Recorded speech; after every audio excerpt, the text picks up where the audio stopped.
Clear? So this is the case. Gyrase is responsible for the removal of supercoiling, positive supercoiling, and जो आपका topoisomerase 1 है, it is responsible for the removal of negative supercoiling. Now the last point, the last step is the termination. अब हम आते हैं last step पे, that is termination पे. ठीक है? So right on the first point, it involve termination of transcription. पूरा का पूरा प्रोसेस सब क्या कर दिया जाएगा, टर्मिनेट कर दिया जाएगा. नेक्स्ट पॉइंट, जैसे प्रमोटर पे रिकॉग्निशन सीक्वेंस थे, it also involve recognition sequences, recognition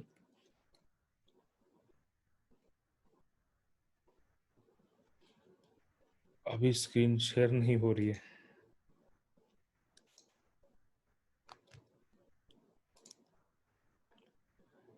अभी हो रही है बेटा.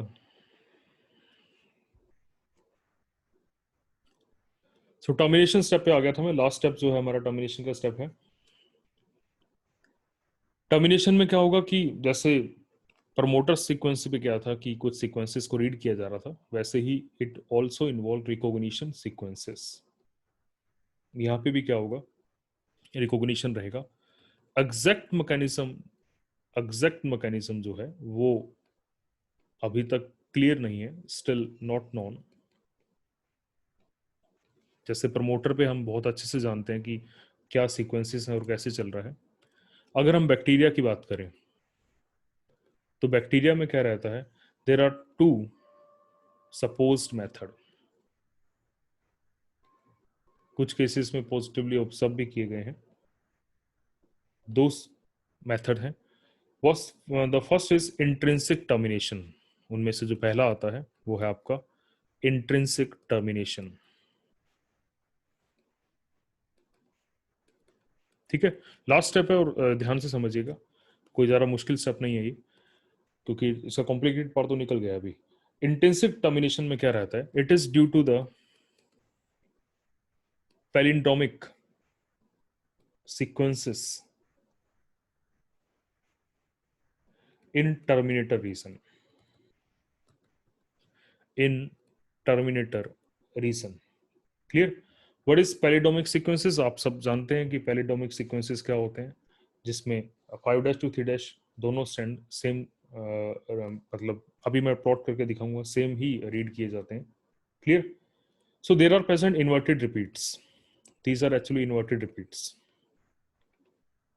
और इस प्रोसेस में होता क्या है, द ट्रांसक्रिप्ट ऐसे एरिया से जब आरएनए बनता है जहां पे आपके पैलिंडोमिक सीक्वेंस रहते हैं. ट्रांसक्रिप्ट का मतलब है जो आरएनए बना है, जो नया आरएनए बना है. The transcript form hairpin like structure, hair pin loop. वहां पे हेयर पिन लूप बन जाएगी. किस वजह से? Due to self complementarity. Self complementarity. ठीक है. अब इसमें क्या हो रहा है, मैं एक बार आपको फिर भी एक डायग्राम बना के दिखाता हूँ. लेट्स सपोज कि आपका ये डीएनए है. ठीक है, दिस इज द डीएनए और ये इसकी टेम्पलेट रीजन चल रहा है. This is the template region, this is template region. तो इसकी डायरेक्शन है 3' to 5'. तो यहाँ इसके सीक्वेंस प्रेजेंट है, C C G A G जी. ठीक है, एक सीक्वेंस है. इसके अपोजिट क्या मिलेगा आपको, जी जी सी टी सी सी. तो इसका सीक्वेंस हुआ. पैलिंडोमिक सीक्वेंस का मतलब, look at the next one. आगे का जो सीक्वेंस है वो क्या है, जी जी A ji C C. Clear? और यहां पे सीक्वेंस है सी सी टी सी जी जी. अब आप सीक्वेंस को रीड करिए. इस डायरेक्शन में आप सीक्वेंस को रीड करेंगे, दिस वन सी 5' to 3' अगर आप पढ़ते हैं तो इसकी डायरेक्शन रहेगी 5' ये 3' ये. क्लियर? तो इस सीक्वेंस को अगर आप पढ़ेंगे तो ये रहेगा इस डायरेक्शन में सी सी जी ए, यहाँ जी आएगा. ठीक है, गलती यहाँ हो रही है. दिस इज द जी. सी के सामने यहाँ जी रहेगा अगर हम कॉपी करवाते हैं। तो what is the sequence C C G A G G, और इस डायरेक्शन में सीक्वेंस क्या है C C G A G G. These are known as your palindromic sequences. इनको पैलिंडोमिक सीक्वेंसेस बोला जाता है। आप इस तरह से भी पढ़ सकते हैं इनको। अगर डायरेक्शन के हिसाब से देखें तो this is the direction G G C T C C. Inverted repeats यहां पे भी चल रहे हैं। ये पॉइंट समझ में आया? पहले तो ये बताइए, मैं हाईलाइट कर देता हूं, आप इन दो सीक्वेंसेस को पढ़िए, इन्वर्टेड रिपीट्स को।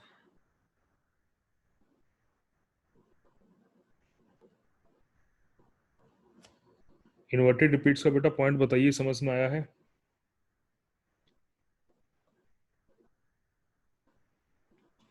आप दोनों जगह देख रहे हैं रिपीट्स इन्वर्टेड हैं। जैसे इस सीक्वेंस को आप देखेंगे जी जी सी टी सी सी, ये सीक्वेंस यहां पे रहा जी जी सी टी सी सी। क्लियर?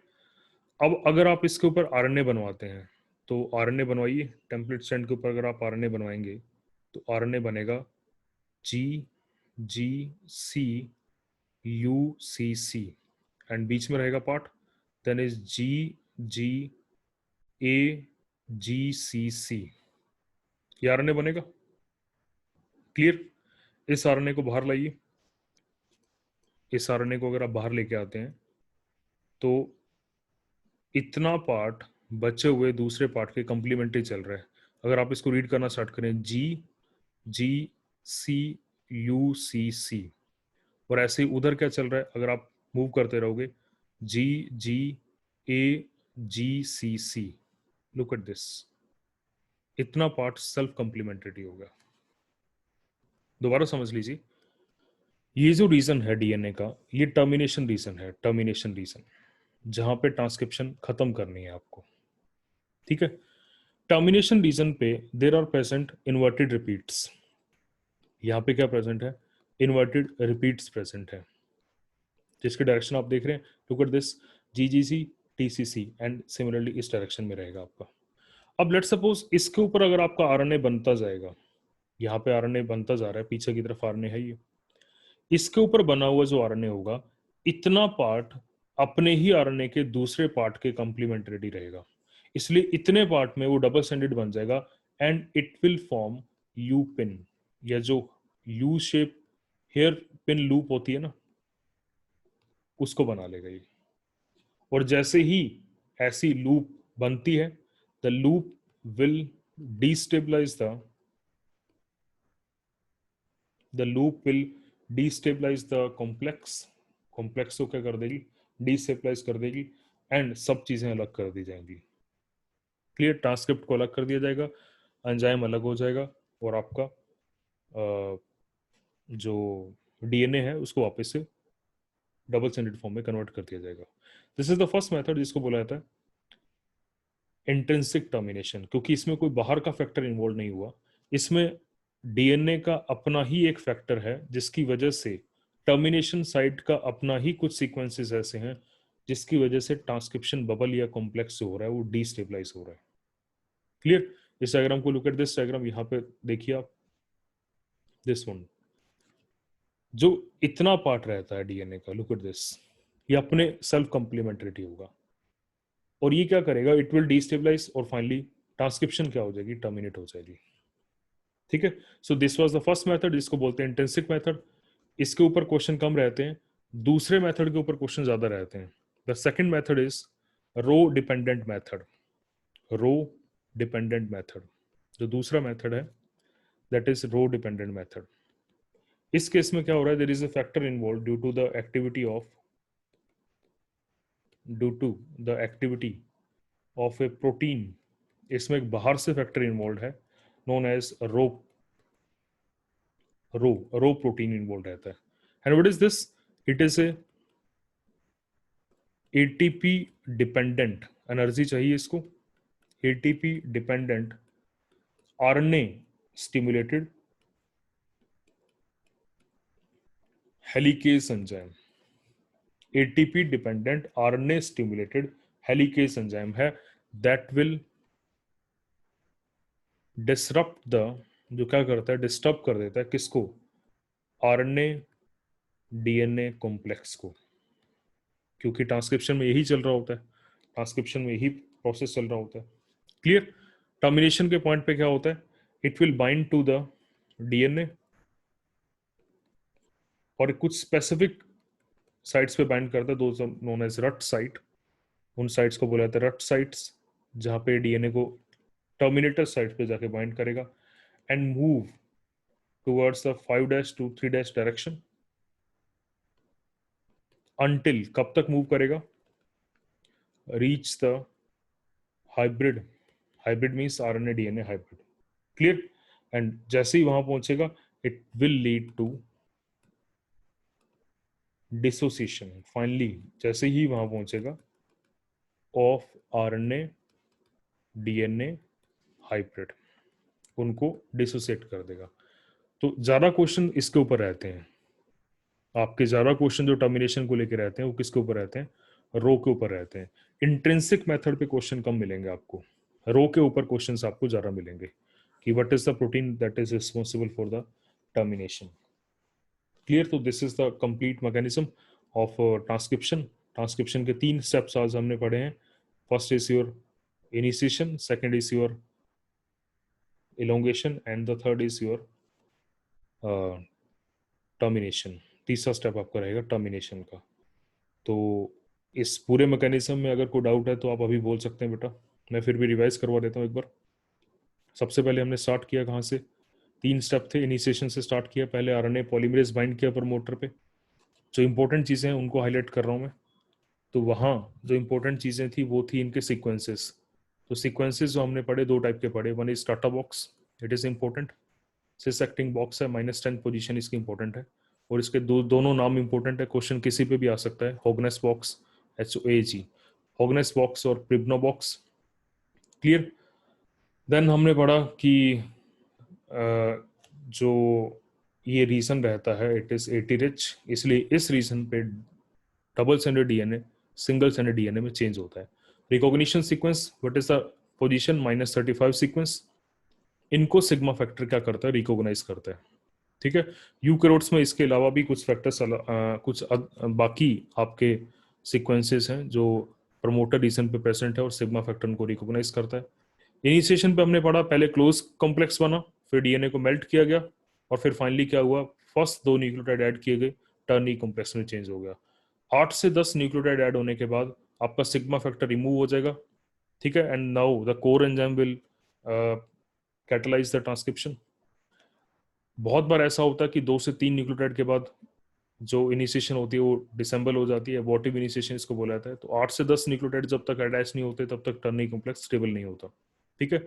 इसीलिए प्रमोटर हमने 2 टाइप के पढ़े। नेक्स्ट हमने पढ़ा इलोंगेशन। तो इलोंगेशन के सारे स्टेप्स वही रहेंगे जो आपके डीएनए पॉलीमराइजेशन के थे, डीएनए रेप्लिकेशन के थे। सुपर कोलिंग को एडजस्ट करने के लिए यहाँ पे 2 टाइप के एंजाइम्स हैं, DNA topoisomerase 1 and topoisomerase 2। And finally is that your termination, there are 2 method, intensive with the help of palindromic sequences, hairpin loop banegi, and the second one is the row dependent method, which is the more important one. Clear. So this is all mechanism of your complete mechanism of your transcription. कोई doubt है अभी बेटा इसमें तो बता सकते हैं आप, ट्रांसक्रिप्शन के पूरे प्रोसेस में कोई डाउट है तो इस पूरे प्रोसेस को एनसीईआरटी में से ध्यान से पढ़िएगा कि एनसीईआरटी ट्रांसक्रिप्शन को लेके कौन कौन से पॉइंट डिस्कस करती है। रट साइट इज द साइट जहां पे आपका रो फैक्टर बाइंड कर रहा है, जहां पे आपका रो फैक्टर बाइंड कर रहा है, मतलब जो टेम्पलेट की साइट है, टेम्पलेट की डायरेक्शन क्या है, 3' to 5'। ठीक है।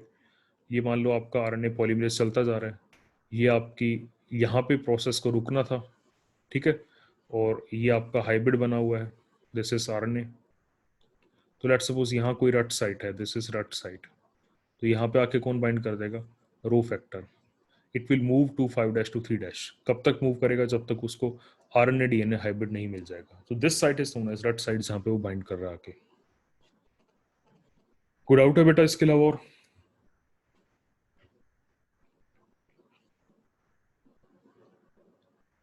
ट्रांसक्रिप्शन में बेटा किसी को डाउट है? क्लियर है? फिर ये बता दीजिए, क्लियर है सबको?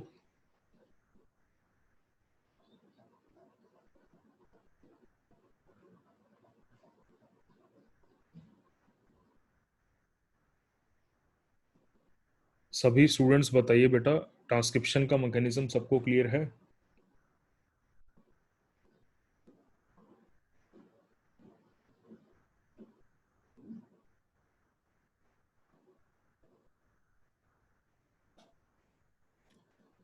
चलिए फिर नेक्स्ट लेक्चर में हम स्टार्ट करेंगे ट्रांसलेशन का जो प्रोसेस है, उसके जो प्रोसेसेस हैं। हो सकेगा तो मैं डीएनए रेप्लिकेशन और ट्रांसक्रिप्शन का जो असाइनमेंट है वो अपलोड करूंगा अभी इन दोनों प्रोसेसेस के बीच में। अभी मैं ट्रांसलेशन वाला मैकेनिज्म नहीं स्टार्ट करूंगा। एक असाइनमेंट आपको अपलोड किया जाएगा, वो आप असाइनमेंट सॉल्व करेंगे, रेप्लिकेशन का है और ट्रांसक्रिप्शन का है, क्योंकि दोनों रिलेटेड ये फिनोमिनन है। उसके बाद हम ट्रांसलेशन का मैकेनिज्म स्टार्ट करेंगे, ठीक है? डीएनए की is infinite, generation after generation चलता आ रहा है बेटा। डीएनए की जो एज है वो इन्फिनाइट है। इस अर्थ पे जो सबसे पहला सेल जिसका बर्थ हुआ था, जिसके पास डीएनए था, इन्फिनाइट तो नहीं कह सकते खैर, लाइफ ऑफ द, क्योंकि life of earth is 4.5 billion years. So उसका जो डीएनए है वही तो जनरेशन आफ्टर जनरेशन मूव करता आ रहा है ना।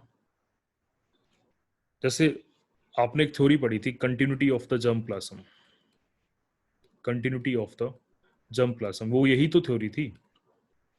वो थ्योरी क्या कह रही थी? वो यही तो थ्योरी कह रही थी कि आपकी बॉडी के अंदर दो चीजें हैं, one is somatoplasm and one is germ plasm. Death के साथ सोमेटोप्लाज्म की डेथ हो जाती है, जर्म प्लाज्म गैमेट्स के साथ आगे मूव कर जाता है। यही जर्म प्लाज्म अगली बॉडी में जर्म प्लाज्म भी बनाता है, सोमेटोप्लाज्म भी बनाता है। तो इसकी रिप्रोडक्शन के साथ जर्म प्लाज्म आगे मूव कर जाता है, इस बॉडी का सोमेटोप्लाज्म डेड हो जाता है। तो जर्म प्लाज्म मीन्स डीएनए, वो तो जनरेशन आफ्टर जनरेशन मूव करता जा रहा है, उसकी कोई डेथ हो ही नहीं रही है। क्लियर है? चलिए तो मैं लेक्चर वाइंड अप करता हूँ, एंड इसकी रिकॉर्डिंग दो सेक्शन में रहेगी, क्योंकि आपकी बीच में डिस्टर्ब रही। रिकॉर्डिंग आपको थोड़ी देर में अपलोड कर दूंगा मैं। क्लियर है बेटा? मैं लेक्चर वाइंड अप कर रहा हूँ, अपना ध्यान रखिएगा, और कोई डाउट आता है तो आप ग्रुप पे शेयर कर लीजिएगा।